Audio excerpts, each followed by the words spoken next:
Hey everyone, welcome back to another video. So as you have seen on the thumbnail, today we are going to learn about unit testing in iOS. So this will be two-part video series where in the first video you will see how we can test the synchronous code used in unit testing, and in the second part we will learn how to test the asynchronous code where we will actually call some APIs and we will see how we can check whether the response is coming or not, if the response is 404 or it is 200. So stay tuned till the last till this video, because you are going to learn many things in this video. So things like how TDD works in iOS development we are going to learn. Also basics of unit testing, why it is needed we are going to learn. What is unit in unit testing we are going to learn. Also what are the different access control are there, that also we are going to learn. And also by default some test cases are passed. So all these things we are going to learn during this two-part video series. So let's get started and create a new project and see how we can use unit testing. So like always I will create a new project. Let's first let me select Xcode, click new project, and let me make it big size. Make sure iOS is selected here. Select single view app. Let's call it as testing demo, or we can say, yeah, it's okay. Then select Swift here, and I'm going to select here storyboard because so this video basically I'm creating because of one of my subscriber asked me. So most of the people are currently using storyboard, so that's why I'm selecting storyboard here. And I'm not going to select include unit test here because some projects are already created by some people and then later they want to add unit testing in their project, so that's why I will not add here. We will first create the project and then we will add. But if you click here also, it will not make does not make any changes. It will be same like the adding the unit test later. So let's click next here and let's save it wherever you want. I will save it on desktop. Okay, so now this is our project. You can see it's a normal project, there is nothing in this. So first what we will do is we will add a new target, that is test target. So here you can see you have this main project and at the bottom you have this plus button. On top of this you have to search for test, and then you will get two options, UI test and unit test. So today we are going to learn unit test, but if you want me to create a video on UI testing, then let me know in the comment section below, so I will create video on that also. So here you can select next, and here you have to give the name. So by default it will take the project name, and after that it will add test. So we are okay with this name, so let's click finish here, and you can see it has added new here target for testing, and also it has added here new folder with new class test demo tests. So you can see this is the file where we are going to write our test cases. So one way we have created from here by pressing the plus button, but there is one more way, like here file, you can say new, and here you can say target, and again select for test here, and like this also you can add unit test. So this is the one more way. So now let's come here. So let me just give you overview of this class. What is this?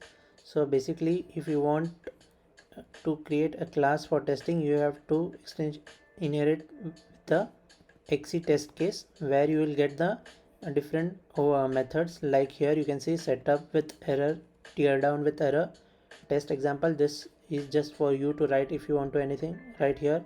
Also this is for writing the code of which you want to check the measure the performance, and those type of code you can write here, but we are not going to focus on this in this video. So let's remove these two. And also this is available after Xcode 11.4. so if you are using Xcode 11.4 before any version of that, then you will not get these two methods. But what we will do is we will just remove this also, and we will create all the methods by ourselves. Also here you can see after writing this we can write this here, and we can inherit into our main class, and this name is same as the one which we have created at the start. So this is all we get by after creating the project. So one thing I would like to explain is many of the developers thinks that testing is not much useful or it's just a waste of time, but there are many uses of unit test which I will tell you now. But before that, what is unit testing? So unit testing, in which the name unit means a small piece of code which you are going to test. So it means that you don't have to test all the functionality in one method or one function only. You just need to test your piece of code, not complete code in a one go. Also in this video I'm going to tell you how you can check the code coverage, so where you can see how much code you have covered in testing and how many times that code is running. So that also we are going to see in this video. So yeah, so before starting, let me tell you why we need this unit testing in our project. So there are mainly 5 reasons. So the first one is it allows you to automate your testing. So how it automates is basically, let me write down those points here so that once I share this project it will be with you these main points also. So why unit testing? So the first, here I will create like this. Okay, so the first point is it will automate your testing. Automate your testing. So like if you whenever create a new project, you create a build, and before giving the build you test your code. But this you do every time, like while creating the first build, while creating the second build. So every time you are doing the testing. But if you write unit test here in this class, you will be sure that you have written everything already. You just need to run that, and if it is success, then you don't need to test those functionalities again. So this way it will automate your testing. Also, second point is it will ensure you that you won't forget to run any of the tests. So let me write that. Ensures that you don't forget to run a test. So like you have written test cases already for some functionalities, then you don't need to make sure that go back there again test those functionality. So this will make sure that you have already written testing for that functionality, so it will make sure that it's already there. So third point is it all helps you to prevent the bugs and regressions. So let me write down here, helps to prevent bugs and regression. So basically what it means is, if you have written test cases already, then you don't need to test it again. So it will help you in regression, and it also help you to prevent bugs. Like if you have written anything before and you are making changes to that, then if that functionality changes, and then you will get errors in your test cases. So this means that it will help. So there is some bugs, you directly come to know that there will be bug, so you will not make that change. So it will help you in preventing that bugs. So this is the point number 3. Then the point number 4 is it provides you to optimize your code. So provides to optimize the code. So basically whenever you write test cases, you first write that failed test cases, then you so once then you run the test, then it is fails, then you write the code to make it runnable. Then you third point is you optimize it, means you what you say, it is basically you have must have heard about the TDD, where it means that you have to first make a test case, we have to write a failing test, then make it pass, and third is you have to refactor it. So by refactoring you are basically optimizing your code. So that's about this point. And the last point is it's basically tests are as a one type of documentation for your project and for your developers also. So let me write down the point here.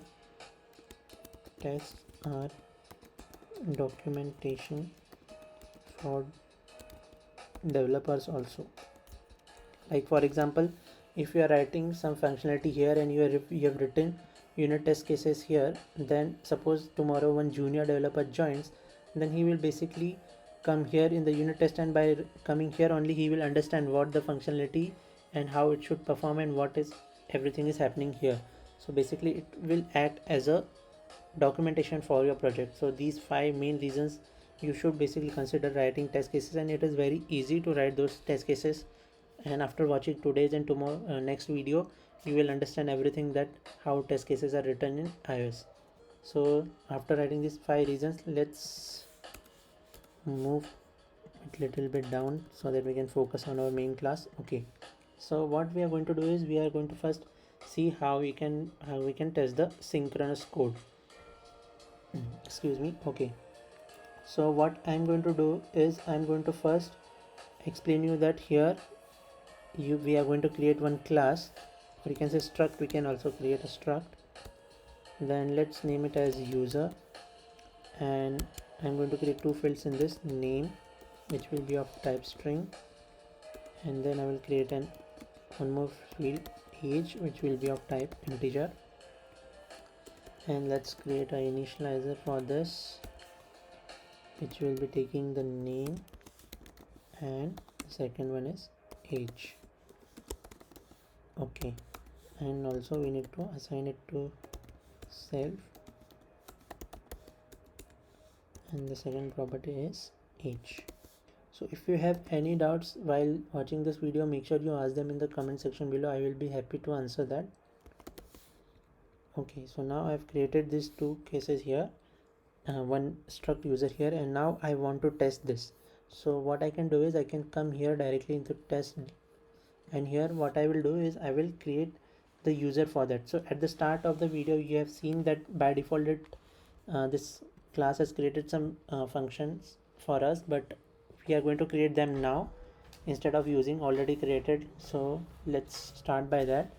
So first we are going to use the function which is called setup. So it is like setup. You can see we have override this from this class. Then the second is teardown. Okay, so this is teardown we have used. Now what this setup and what is this teardown? So setup is the place where you write all the code which you want to initialize at the start. So basically this function gets called before running your test functions. So you are going to write the functions at the bottom here, but before running each test function, this setup method is got called. Also this teardown is get called when the test functions are already executed. So after executing each test function, this teardown method is called. So basically you do the assign or initialization part in this code and deinitialization part in this method. So what we are going to do is, as we have created this user here, now I want to test this user. So what we are going to do is we are going to create a here user instance. So the first thing is we want to create the user. So I will say where user will be of type user, but you can see I am not getting the user access here which I have created in this view controller. So for that what we have to do is we have to take the access. So for that I will say here @testable, and after that I will say import, and here I'm going to import what, this module which is testing demo, or you can say target testing demo. And now you can see I can access the user here. Okay, so it is not coming up. Let me just pause and unwrap it and see if we can access it. Okay, let me just check the spelling here. Okay, struct user we have taken here. Okay, let me build this. Sometimes it doesn't work. Let's check after building it. Okay, so now it's working. You can see after writing this line, it makes sure that whatever we have written inside this module in our other target, everything can access in this test class. So for that you have to write this @testable import. So at the start of the video I have told you that I will be telling you about some access control. So like here what I will do is I will say final, because I don't want this testing class to be inherited by any other class. Basically whatever the test cases I have written till now, I have written many test cases, but I have never get a chance to inherit a testing class. So that's why I have written final here. But as you see here, if you want this testable to not to be here, then what you need to do is you need to mark your this class here. If you have created one class, you have to mark that as public so that you can access that here, but we are not doing that now. Also, so public means it's about scope will be about module, so you can access through the modules. And if you have written a private, then it will basically accessible for that one file only, like this one view controller file. and if it is public then you can share between the modules. But if you have so by default it is internal. If you know that in iOS by default the access pair is internal, which is module scope only. So that's why this is about the access control. Now let's see how we can initialize this user here. So I will say user equals to user,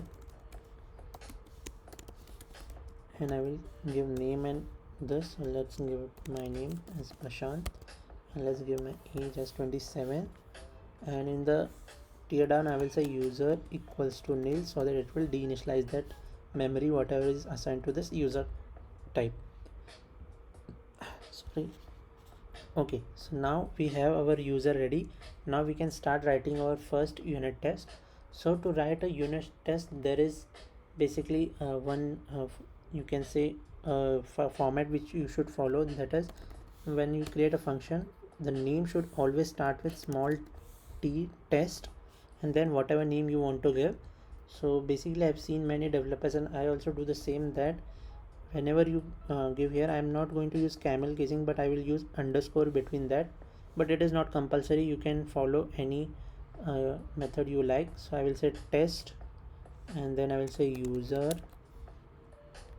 not capital U, I will say small u, test user. Here I will say name. So I'm going to check the name, so that's why I have written this name, the test user name. And now what I'm going to do is I'm going to first create one user. So I will say let user equals to,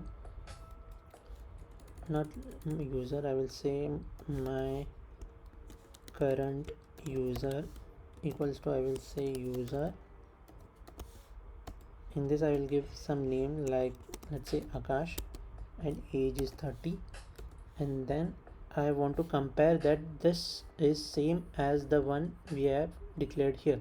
So basically here we are assuming that this user is coming from the API response, and we have to compare this, but actual API work we will see in the next video. But this is, we are going to just check the synchronous code.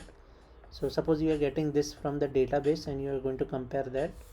So for that what I will say is, or to understand this much better, I will not use this. I will say simply we have to just check that whether the name is there or not. So for that I will say here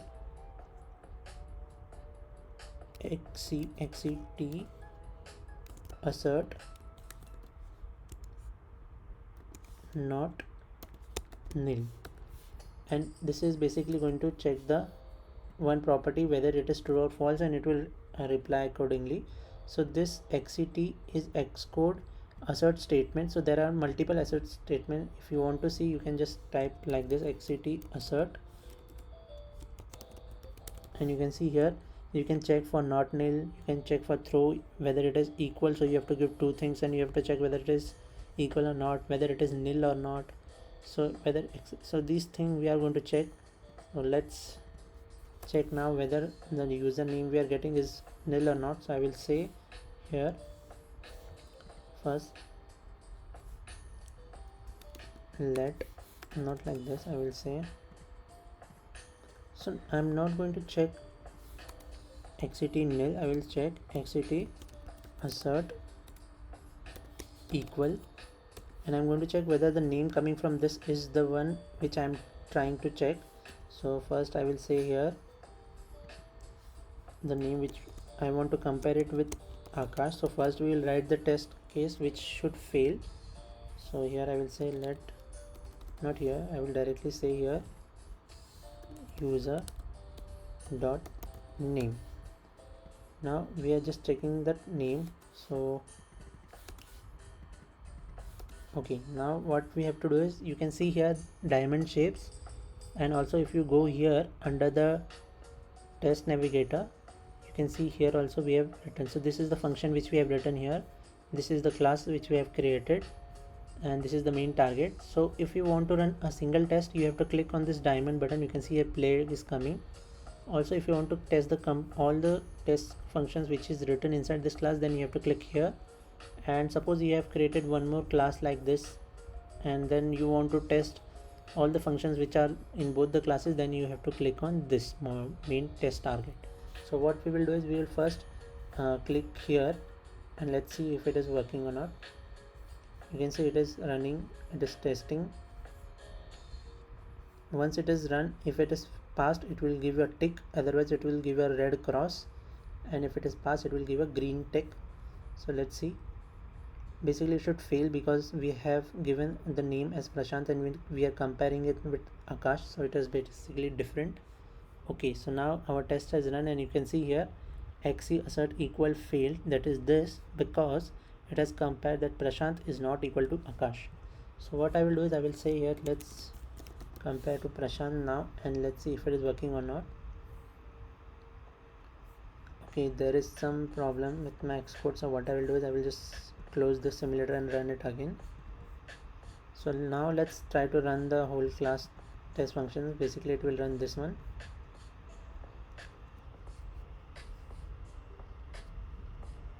This time it should pass. Okay, so now you can see test it succeeded. So congrats guys, our first test case which we have written, it's passed now. So this is how you can test synchronous code. So what we have done is we have just written a struct here which is getting the data from the database, for example, and now we have created that here.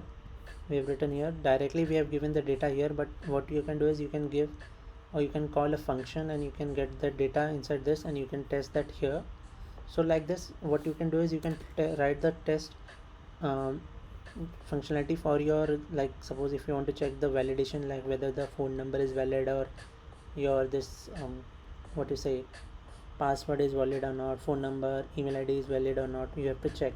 So for that also we can write test cases. So I'm going to check this in. So for create that I have written already two functions, so let me take that. So basically I've created this extension, I'm going to write this inside this file. So this, you can see that extension is basically adding functionality to our data types. Like here I am adding string extension which will add these two functions in the string type, which is validation of phone number and validation of email. And what it is doing is it is just replying whether the email id is true and phone number is valid or not. So it is going to reply true. So we are going to test this now. So this you can basically write in every project where you have to check the validation for phone number and email. So let's come here. Now let's create a new function, or I can say that here, let me go here, function, let's say test email, not like this, I will say test email validation.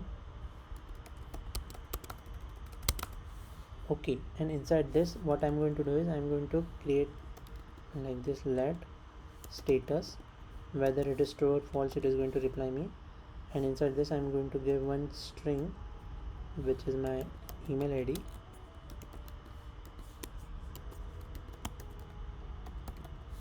like this. And now I'm going to check on this whether it is valid or not. Let me just check the function name. It is valid email.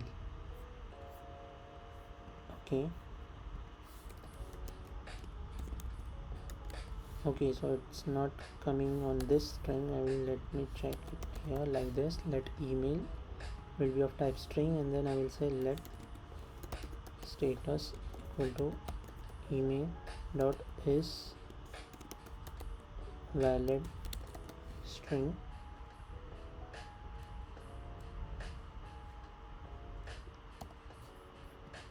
Okay, let me again check this functionality one more time.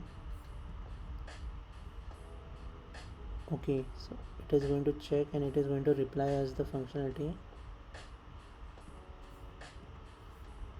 Value of type string has no member. Okay, let me build the project again, sometimes it doesn't work. Okay, now build is succeeded and now we can see it is going to reply as true or false.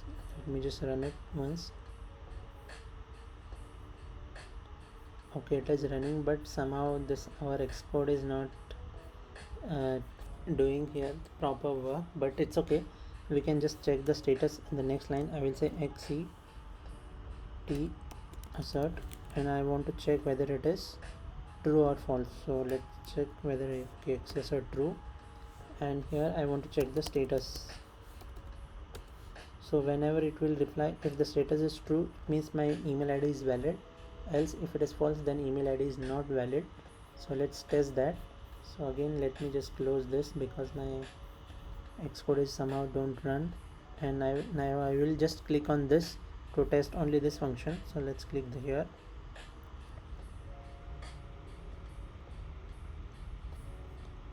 Testing demo is actually not running. Let me just check it again. Okay, it is saying test is failed. Let me again check the name is valid email. Okay, I have written the wrong name, sorry guys. Okay, so now if I run this, let's see how it works. Build has succeeded. Now it is testing.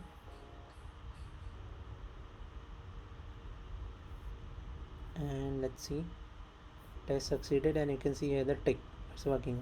And just to make it fail, let's remove this dot from here, which will basically say that it's not a valid email ID. So again I will do that, and let's click here, and let's see if it is failing or not this time.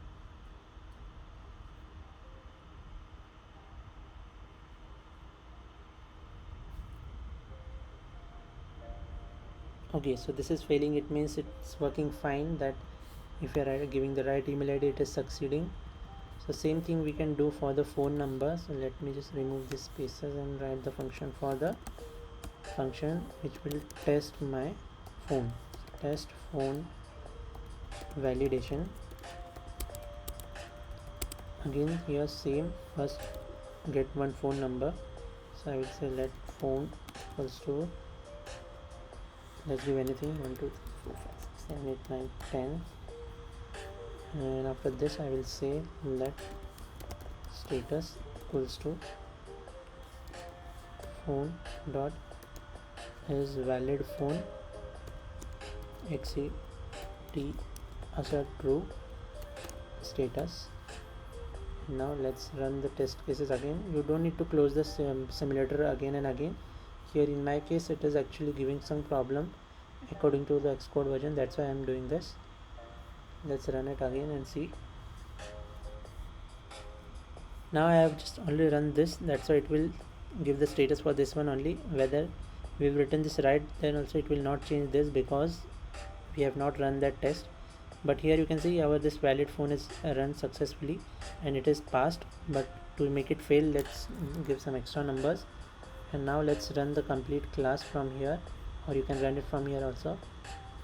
Oh, I forgot to close this. You can see if I don't close this, sometimes I get the error, but now it worked. And here you can see we have passed all the test cases. So this is how guys you can just test all your functionality, all the logic in the unit test in the synchronous way. Synchronous code you can test like this. I hope you guys have liked this video and you have learned something new. So like this also, here we have seen only XC assert true. Here we have seen XC assert equal. What else you can check is whether XC assert fail, XC assert nil, it is not equal. All these things also you can check. So if you want me to create video on that, let me know in the comment section below. So I will create a detailed video on those assert statement also. So that's all guys for today's video. I hope you have learned something new, which is my main motive behind creating these videos. So if you have any questions from today's video, please ask them in the comment section below, and please give me the feedback in the comment section below whether you have liking this channel or what type of videos you want. So I will create some videos like that. So thank you guys for watching this video, and I hope you have a great day. Bye.